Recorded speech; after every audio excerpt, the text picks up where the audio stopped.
दोस्तों Jayaprakash power ventures limited की बात करें तो 2 दिन की तेजी के बाद स्टॉक में आज गिरावट हो गई। तो इस गिरावट के पीछे वजह क्यों क्यों स्टॉक आज इतना गिरा।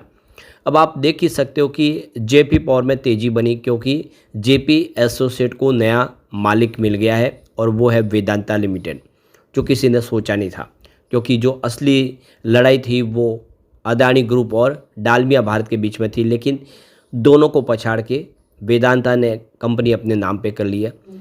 और ऐसे में सवाल ये भी निकल के आता है कि वेदांता का बिजनेस मेल नहीं खाता जेपी एसोसिएट के बिजनेस से। ऐसे में उन्होंने इतना बड़ा फैसला क्यों किया जो वेदांता के शेयरहोल्डर को भी पसंद नहीं आए। अब यहाँ पर इस मामले को लेकर भी कुछ बड़ी अपडेट निकल के आ रही है जिसको समझने की कोशिश करेंगे। इसके अलावा सरकार ने इस बार जीएसटी में काफ़ी बदलाव कर दिया है। रिन्यूएबल एनर्जी के लिए जीएसटी को कम कर दिया, लेकिन कोल के लिए जीएसटी को बढ़ा दिया है। इससे क्या फ़ायदा होगा या नुकसान जेपी पावर को, उसको भी समझने की कोशिश करेंगे इस वीडियो के माध्यम से। लेकिन फ्रेंड्स, उससे पहले अगर आप पहली बार हमारे चैनल पे आए तो चैनल को सब्सक्राइब कर दीजिए, एक बेल आइकॉन दबा दीजिए ताकि जब भी नया वीडियो बने पहला नोटिफिकेशन आपको मिले। वीडियो पसंद आए तो लाइक से ज़रूर कीजिए। चलो फ्रेंड्स, वीडियो स्टार्ट करते हैं। मैं हूँ आपका दोस्त एस बी दवे और हमारे अपने चैनल ऑनलाइन कमाई में आपका बहुत बहुत स्वागत है। सबसे पहले जेपी पावर के कारोबार की बात करें तो 19.26 पर क्लोजिंग देखने को मिली आपको, जहाँ पे 3.80% की गिरावट थी, यानी लगभग 4% के आसपास की गिरावट हुई। वैसे शुरुआत पॉजिटिव हुई थी 20.5 के आसपास, लेकिन जल्द ही यहाँ पे प्रॉफिट बुकिंग हावी हो गई। अब इसकी हिस्टोरिकल रिटर्न्स को देखें तो पिछले एक महीने में 3.41% की यहाँ पे तेज़ी बनी है, यानी जो गिरावट थी उसके बाद में फिर से स्टॉक ग्रीन में आ चुका है। 3 मंथ की बात करें यहाँ पे 12.92% यानी लगभग 13% के आसपास की तेज़ी बनी है। जबकि 1 ईयर की बात करें यहाँ पे 15.92% यानी 16% के आसपास की तेज़ी बनी है। जबकि पिछले 3 साल में 139% की ज़बरदस्त दौड़ लगाई स्टॉक ने। पिछले 5 सालों में 641% की ज़बरदस्त तेज़ी बताया, क्योंकि स्टॉक 55 पैसे के आसपास था लगभग कोविड काल में। वो स्टॉक आप देखें तो 20 रुपये के आसपास, यानी 50 पैसे का स्टॉक 20 रुपये, यानी आप समझ सकते हो कि ज़बरदस्त रिटर्न देने वाला स्टॉक बना। अब जो गिरावट हुई है स्टॉक के अंदर आज, तो इसके पीछे 2-3 बड़े रीज़न रहे। एक तरफ तो आप देखें तो पिछले 2 ट्रेडिंग सेशन में शानदार तेज़ी बनी, अपर सर्किट लगे, उसकी वजह से जो शॉर्ट टर्म इन्वेस्टर जिन्होंने काफ़ी बड़ी खरीदारी की उन्होंने अपना प्रॉफिट बुकिंग किया। दूसरी तरफ जो ये पूरा डील हुई है जिसमें आप देखें तो जो जेपी एसोसिएट जो इसकी प्रमोटर कंपनी है, उसकी नीलामी प्रक्रिया में वेदांता ने हिस्सा लिया और उसने ये प्रक्रिया को जीता है। लेकिन ये अब डील फाइनल होने में काफ़ी डिले हो सकता है। ये जो रिजोल्यूशन प्लान है ये पूरा फाइनल होने में काफ़ी समय लगेगा। इसने यहाँ पे एक निगेटिव माहौल बनाया। तो ये इस वजह से हुआ क्योंकि आप देख सकते हो कि जो कमिटी ऑफ क्रेडिटर्स है वो यहाँ पे कम से कम इस पूरी डील को फाइनल करने में 2 महीने ले लेंगे, यानी 2 महीने तो सीओसी के पास ही लग जाएंगे। उसके बाद ये सीओसी वाले अप्रूवल देने के बाद एनसीएलटी के पास मामला जाएगा और एनसीएलटी 8 से 10 महीनों का समय लगा देगा। यानी एक तरह से देखें तो ये जो पूरी डील फाइनल होने में कम से कम 12 महीने लग जाएंगे, जिससे भी एक माहौल निगेटिव बना। तो वेदांता ग्रुप ने अदानी ग्रुप को पछाड़ के 17,000 करोड़ में ये डील अपने नाम पे की है। अब टोटल जो क्लेम था कंपनियों का वो 59,000 करोड़ के आसपास था क्रेडिटर्स का। तो 59,000 रुपये के सामने 17,000 करोड़ में ये डील फाइनल हुई। तो जेपी एसोसिएट के लेनदारों की बात करें उसमें आपको एक्सिस बैंक दिखाई देगा, बैंक ऑफ महाराष्ट्र है, bank of Baroda, Canara bank, ICICI bank, Indian overseas bank. Company के एसेट की बात करें तो 4,000 एकड़ के आसपास कंपनी के पास लैंड है, 2,200 मेगावाट के थर्मल पावर प्रोजेक्ट है, सीमेंट प्लांट है और यहाँ पे इसके अलावा कंपनी के पास दूसरे और प्रोजेक्ट है।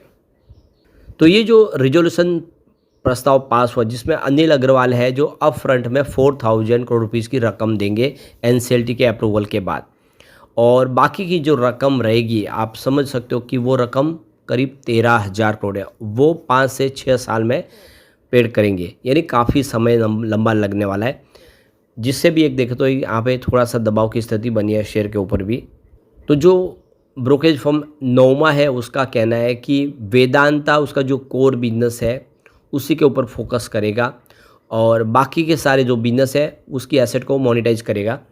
तो पावर का जो बिज़नेस है वो कंपनी रख लेगी, लेकिन बाकी के जितने बिज़नेस है, वो चाहे रियल एस्टेट का बिज़नेस हो, होटल का बिज़नेस हो, वो सारे बिज़नेस वो बेचेंगे और वहाँ से फंड रेज करेंगे और वही रकम चुकाएंगे। तो ये एक प्रोसेस लंबा चलने वाला है, लेकिन ये बात तो क्लियर है कि जेपी पावर जैसी कंपनी को वो हाथ से जाने नहीं देंगे।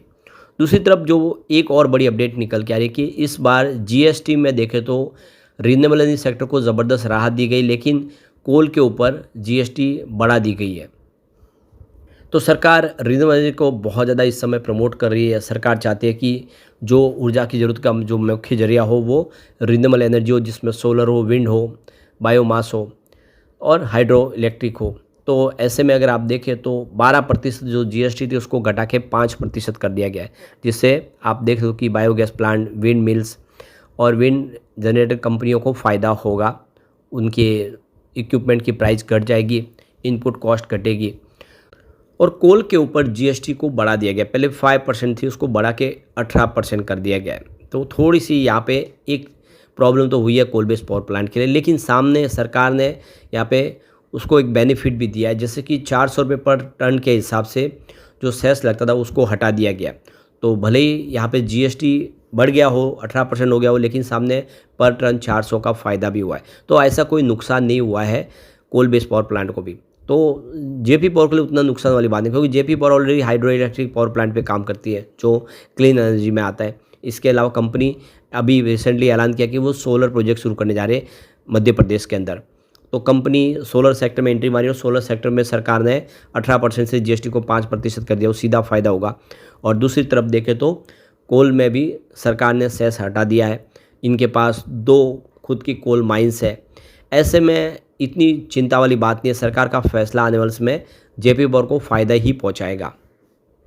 तो इकरा के जो वाइस प्रेसिडेंट है विक्रम, उनका कहना है कि सरकार ने जो इस समय पॉलिसीज़ में बदलाव किया है, जीएसटी में आप देखें तो उन्होंने रिन्यूएबल सेक्टर को राहत दी है, साथ में कोल के ऊपर उन्होंने जीएसटी को बढ़ाया, लेकिन सामने उन्होंने सेस को घटा दिया है, जिससे दोनों ही सेक्टर, चाहे वो परंपरागत ऊर्जा हो या रिन्यूएबल एनर्जी, दोनों को ही फ़ायदा होने वाला, लॉन्ग टर्म में कोई नुकसान की बात नहीं है।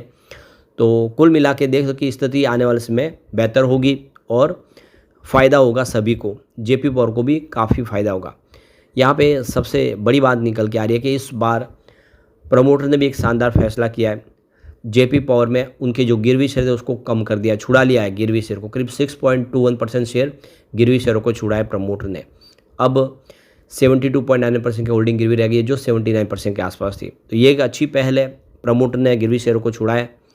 प्रमोटर की होल्डिंग फिलहाल अनचेंज है, 24% के आसपास है, जो जेपी एसोसिएट का है। और अब ये वेदांता की होगी हिस्सेदारी 24%, क्योंकि उन्होंने जेपी एसोसिएट का अधिग्रहण किया है। यहाँ पे एफआई और एफपीआई ने अपनी होल्डिंग को उसको डिक्रीज़ किया है। देखिए 6.31% की होल्डिंग थी मार्च क्वार्टर में, जो जून क्वार्टर में 6.30% हुई है, हल्की सी कमी आई है। यहाँ पे एफआई की संख्या में भी कुछ कमी आई है, पहले 130 थे जो 128 हो चुके हैं। इसके अलावा म्यूचुअल फंड ने एक अच्छा फैसला किया, उन्होंने अपनी होल्डिंग को इंक्रीज कर दिया है। 0.28% की होल्डिंग थी जिसको बढ़ा के उन्होंने 0.30% के लिए जून क्वार्टर में। और म्यूचुअल फंड की संख्या में कोई बदलाव नहीं हुआ है, वो अनचेंज है। आप देख सकते हो पहले भी 15 थे, अभी भी 15 ही है। और इंस्टीट्यूशनल इन्वेस्टर ने अपनी होल्डिंग को डिक्रीज़ किया है, 23.83% की होल्डिंग थी जो घट के 23.57% हो गई है। लेकिन अब आने वाला जो समय जेपी पावर के लिए काफ़ी बेहतर हो सकता है। लेकिन फ्रेंड्स, कोई भी इन्वेस्टमेंट करने से पहले अपने फाइनेंशियल एडवाइजर से एडवाइस ले ले या अपना खुद का रिसर्च करें, क्योंकि मैंने वीडियो आपके एजुकेशनल पर्पज़ के लिए ही बनाए। वीडियो पसंद आए तो लाइक से जरूर कीजिए और चैनल को सब्सक्राइब कर दीजिए। Thank you friends.